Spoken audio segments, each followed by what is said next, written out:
क्रीडांगणाच्या जागेवर अजून एक प्रकल्प होणार आहे. चालू असलेला प्रकल्प पाणी दिसत असेल तुम्हाला, तसं केमिकल युक्त पाणी होतं आणि हे कात्रजचे तळं आणि मुळामुठ्या नदी ज्या आहेत त्यात म्हणजे जलप्रदूषण होतं आणि पाणी आणि आपल्या जे संपूर्ण एरियामध्ये आपल्याला पाणी जे लागतं ते आपल्या इथं आज ग्रामीण भागात पाण्याची समस्या खूप वाईट होत चाललेली आहे. आपल्याला या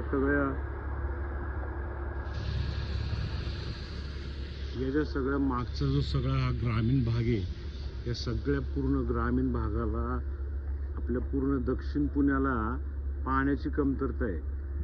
मग तुम्ही सांगा, क्रीडांगण चांगलं का अजून एक प्रकल्प चांगला? ही ती क्रीडांगणाची जागा